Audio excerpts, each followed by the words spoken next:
To learn more about earning college credits with Study Hall, go to gostudyhall.com or click the link in the description. In the years after the Civil War, more black men were running for political office. So John Willis Menard took his shot. Menard worked as a clerk in the U.S. Department of Interior during Lincoln's administration, and in 1868, he ran for Congress in a special election where he won 64% of the votes. He should have represented Louisiana's 2nd District in the House of Representatives, but his white opponent, Caleb Hunt, refused to admit that he lost. With both men claiming victory, the House overwhelmingly decided to keep the seat empty rather than fill it with either man. The Union might have won the Civil War and ended slavery, freeing 4 million black men, women, and children, but freedom wasn't synonymous with equality in the eyes of the law. The Reconstruction Era after the Civil War was a time of major political change and the continued fight for better treatment and representation of black people in all areas of government. But even as progress was made in some areas, there was huge pushback to the changes in who got to hold political power. And that led to the white majority coming up with new discriminatory laws and tactics that continued to disempower black Americans well into the 20th and even 21st centuries. Hi, I'm Carmela Boykin, and this is Study Hall, Power and Politics in U.S. Government.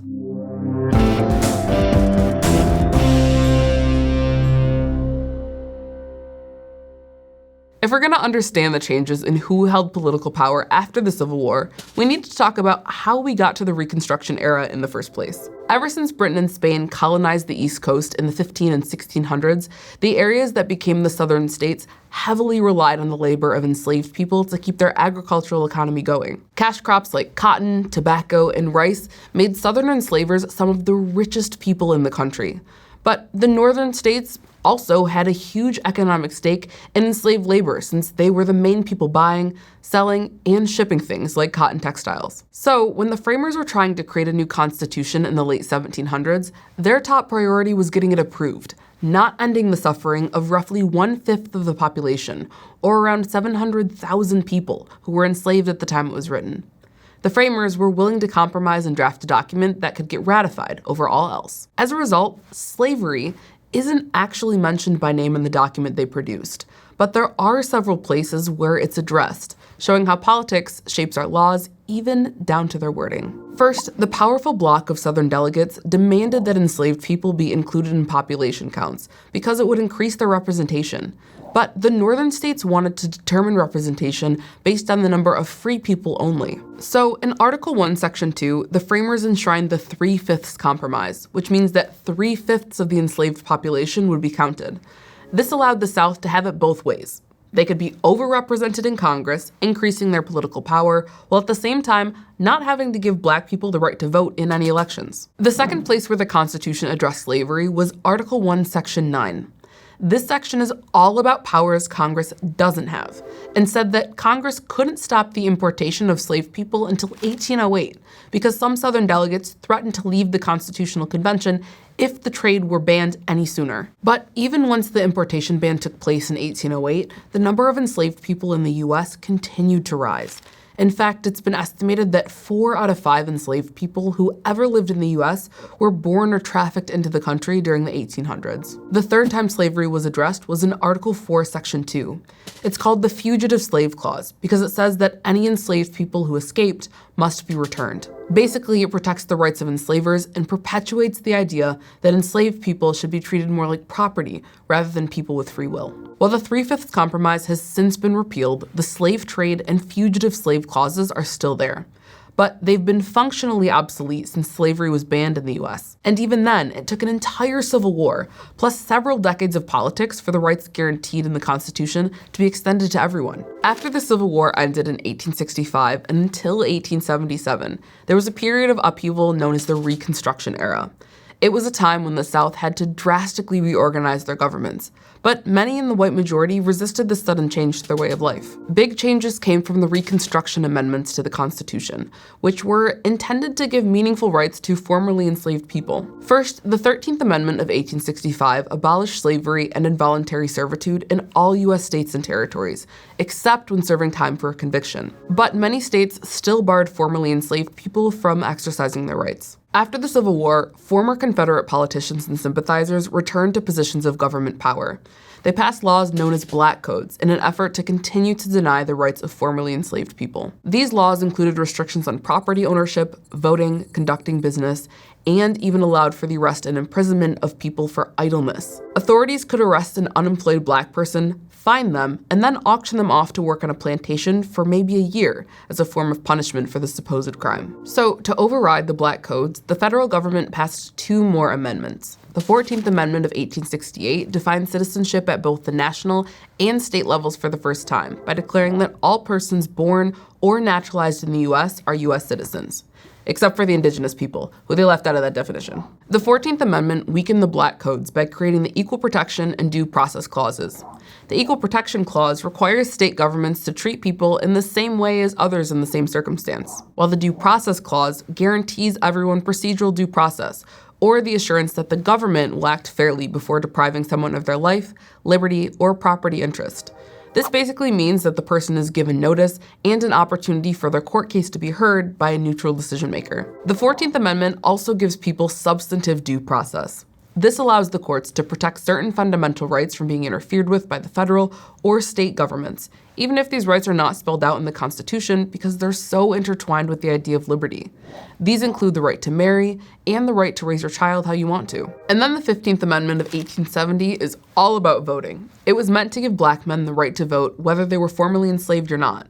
But it allowed states to continue to decide their own voter registration rules, no matter how arbitrary, as long as the qualification appeared not to be racist, while at the same time not giving women the right to vote. And even after the passage of the 15th Amendment, Southern politicians continued to undermine Black Americans' right to vote through something called disenfranchisement.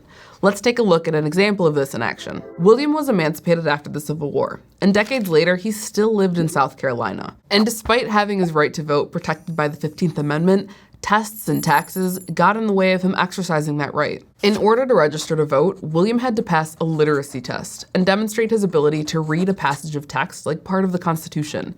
And for a time, he could have taken an understanding test, where he had to explain the meaning of that text. And since states still had power to create voter registration laws, local officials could give easy tests to voters they wanted to register, like white men, and more difficult ones they didn't, like Black men. Even if these tests had been fair, they still disproportionately disqualified Black voters. Southern states had outlawed teaching enslaved people, and although some Black Americans found ways to learn through their communities, many were still illiterate in the decade following the Civil War. In some states, less literate white voters feared these tests would disqualify them too, so they enacted grandfather clauses that exempted anyone who had been allowed to vote decades earlier and their recent descendants from having to take the tests. Even though he couldn't get grandfathered in, William managed to pass the literacy and understandings tests, only to be hit with a poll tax, an annual tax of $1, or about $20 in 2023 money. In some states, this tax was cumulative, meaning if you decided not to vote for several years and then you went to vote, you'd have to pay the tax for that year and from previous years. So the literacy tests and poll taxes did exactly what they were designed to do. And even by 1940, a mere 3% of Black people in the South were registered to vote. It wasn't until the 24th Amendment in 1964 that poll taxes were finally prohibited on the federal level, and then at the state level in 1966. And the Voting Rights Act banned literacy tests and truly protected the rights of Black voters. On top of tests and taxes, white elites from the Democratic Party created something called the white primary, where only white people could vote in primary elections. By arguing the Democratic Party was a private organization and not part of state governments, they claimed that voting for the nominees wasn't the same as actually voting the person into office. So the Democratic Party dominated Southern elections from Reconstruction through the 20th century, effectively creating one-party rule. Because the winner of the primary election had almost no opposition, the election outcome was basically a given. And the white majority then passed discriminatory laws, which were collectively called Jim Crow laws, and they were particularly prominent in the South. For instance, many jurisdictions passed laws that limited which neighborhoods Black people could live in.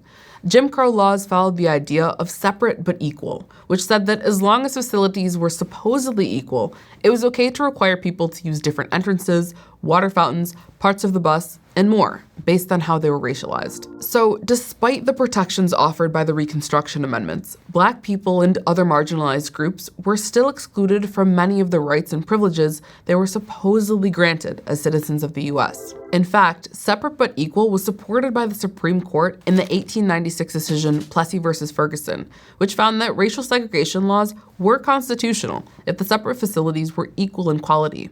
And this ruling allowed segregation to continue all the way until Brown versus Board of Education in 1954 started dismantling it. It took about another 100 years after the Reconstruction Amendments for Black people to get most of the protections the amendments set out to give, and the struggle for justice still continues to this day. So with a deeply embedded racism baked into government and society during and beyond Reconstruction, we can understand but not excuse why John Willis Menard didn't get to serve in Congress, though he did serve in the Florida House of Representatives, just like hundreds of other Black men who served in their state and local governments. His story and the other successes and struggles of the Reconstruction era show how much of the process of politics influences the actual outcomes of our government. Black history is US history, and the Black freedom movement has influenced politics every step of the way, from the drafting of the Constitution to the civil rights and Black Lives Matter movements. But when it comes to the Reconstruction era, it'll be remembered as a time of major upheaval, big strides in Black representation in government, and the backlash that followed, with the stories of triumph against all odds. If you're enjoying Study Hall, Power and Politics in US Government, and are interested in taking an online course and earning college credit, visit gostudyhall.com or click the button to learn more. Thanks for watching. See you next time.